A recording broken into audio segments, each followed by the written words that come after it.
Welcome to episode 6 of the Blueprint, and in this video I'm going to be showing you the best point guard build in NBA 2K20 hands down. I feel like you're really limiting yourself if you're not using this point guard build.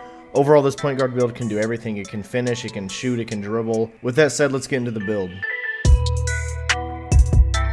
For this point guard build, we are going to be selecting the finishing and shooting pie chart, and with this pie chart it's going to give us Hall of Fame finishing badges, Hall of Fame shooting badges.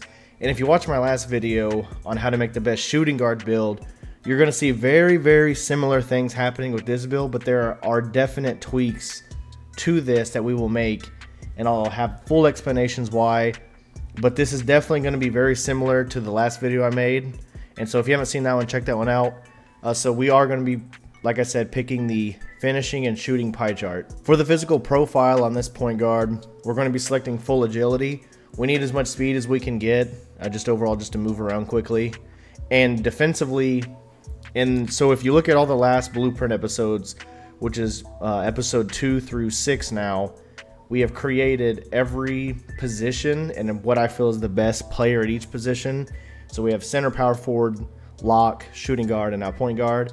And so this point guard will be playing the corner defender, and we're going to build this like a corner defender because our shooting guard will actually be on the hash, and I'll get into the explanations when we get into the badges.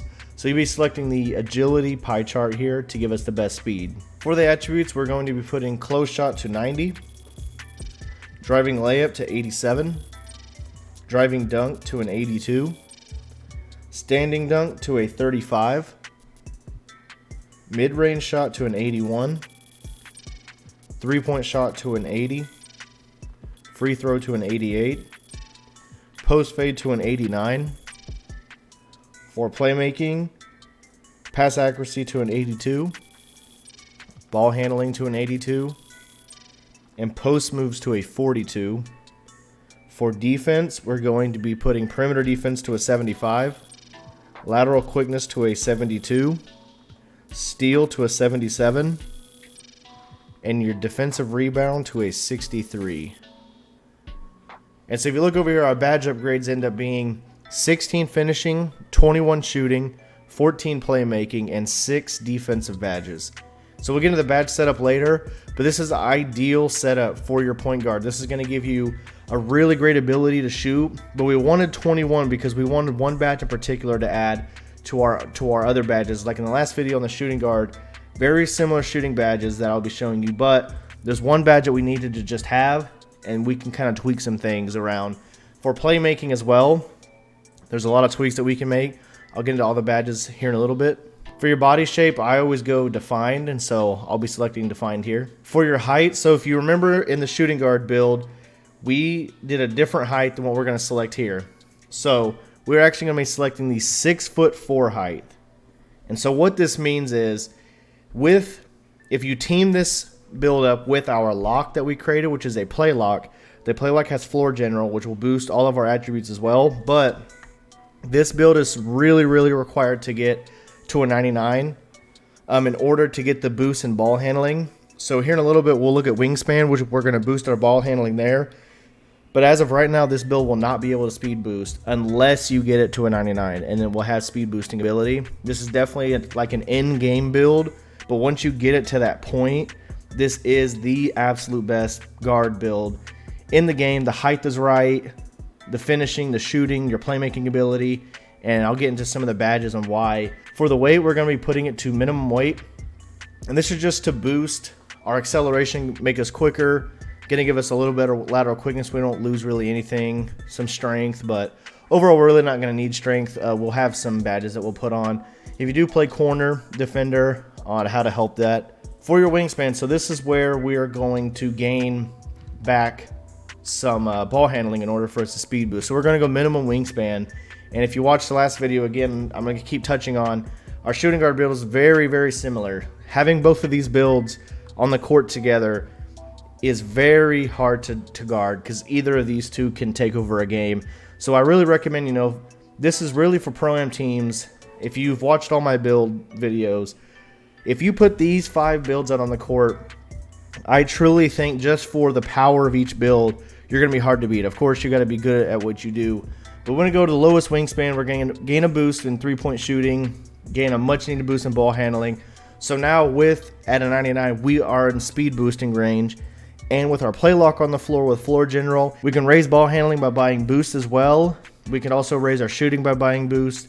And so with all of those factors put together, it makes this build very, very good. So for our takeover, like I said, in the shooting guard build, we actually selected Slasher.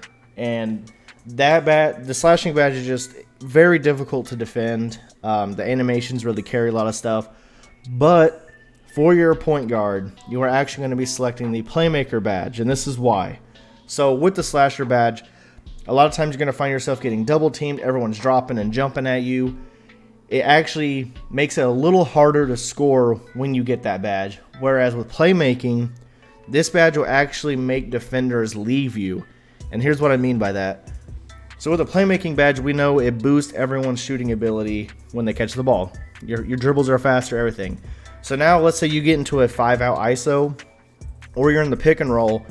You're actually going to see defenders leave their matchups less, because if you throw a pass to that matchup, more than likely they're going to green their shot. And for some people, they really won't understand what I mean by that. But if you play, high-level pro-am, you understand how some defenses like rotate for you. They'll come double whenever you do get your badge. This one is really going to actually keep you on that island that we want. We're still going to be able to get our blow-bys. This build can really still finish well.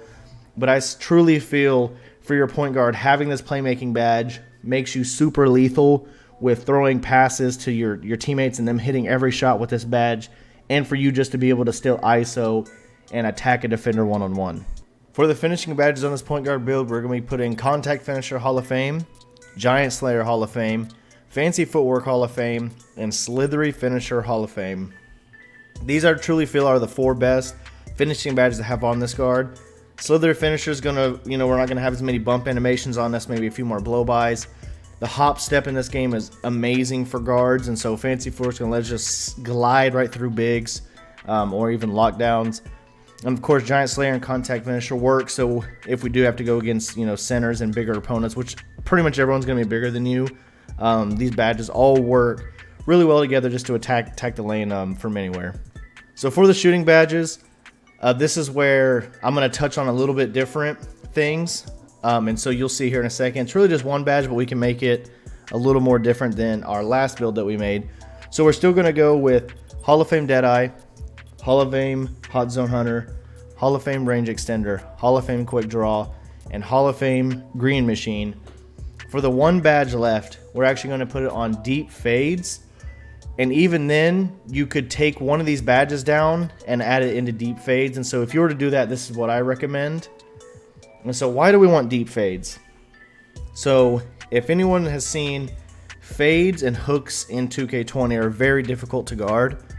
And a lot of times guards, they just go in the lane, they go up, they either make it or miss it, whatever, get the contact dunk. But actually another whole method to scoring with your point guard is actually posting up after you drive instead of picking up your dribble and shooting a post fade, and your center could even get a free rebound if they're right next to you. And so this is super important and amazing badge to have if you want to add just another level of scoring to this guard. So now not only can we finish, with the Hall of Fame badges, we have shooting with Hall of Fame badges, but now we've actually added that you can drive in, and I mean you can post fade on anything. You can even post hook as well, but the post fade is absolutely insane with this guard. You could pretty much do it to any build, and you won't really get much of a contest. And so if you feel bronze is enough, you could keep it here, or you could upgrade it just a little bit more. I mean, you could even go a little more, but I recommend keeping it, either bronze or the silver. And so I really recommend, if you're a guard and you haven't added the post fade into your game for 2K20, now's the time to do it. I know it's pretty late in the year, but you definitely want to get this in your arsenal.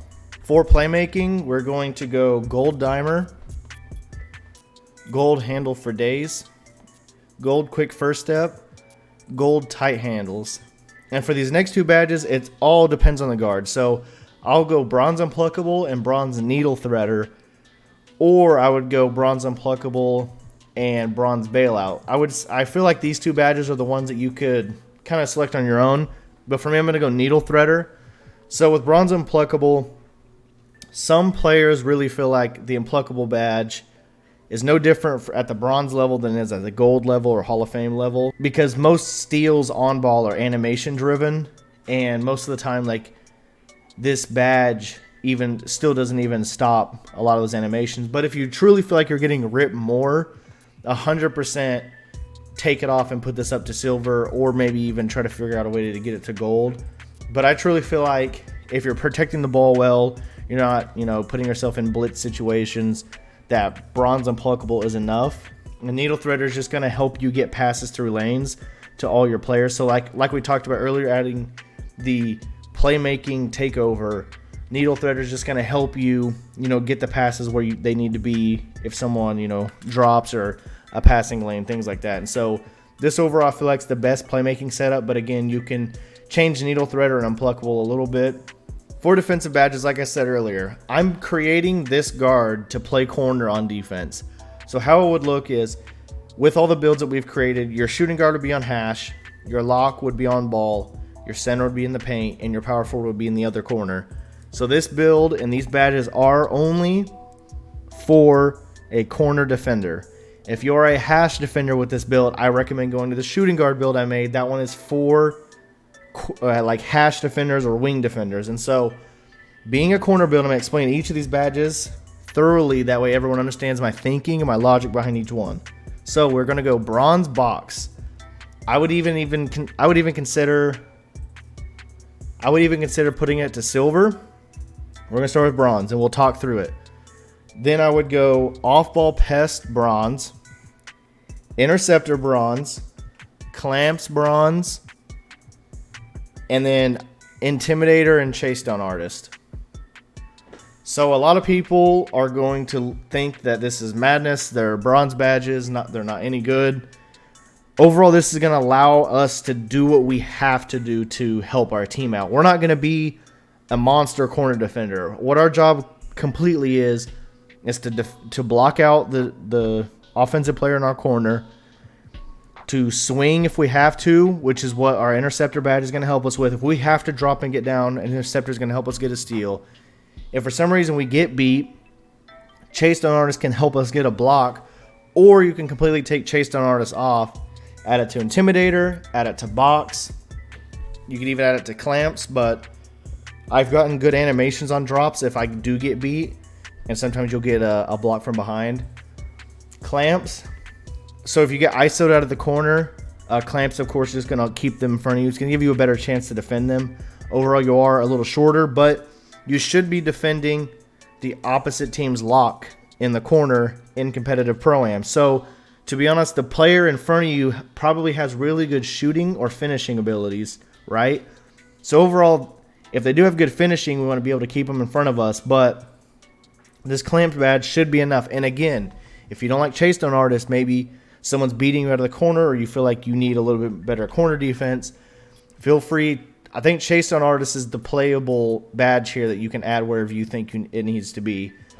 Off-ball pest is going to give us better bump animations in the off-ball. So if a corner player does try to cut on you, this is going to allow you to hold them in place longer. So maybe you could interrupt an alley-oop, or someone just cuts through the paint. You can hold them in there a little easier so they're just not moving freely. And so that's the specific reasons for each of these. Box is one of the most important ones, because you being smaller, you're not going to get the rebound, but it's so important that you be able to block somebody out. And so again, chase down you could take off. If you feel like you're not being able to block people out, add that to silver. But this is, in my opinion, the best defensive badges for a corner player, with only having 6 that we can get. And if you feel like Intimidator's not as good, of course, like I said, you can change them around how you feel. But I feel each of these badges does an important job for what your job is being a corner defender. Next, I'll be showing the best animations. Also, I'll show you the best way to start this build. So right when you create this build, you get it to an 85, you buy your VC. I'm going to show you how to set that up in order to give yourself the best ability immediately to, if you just want to go jump out and play, park or anything. This build is for every game mode.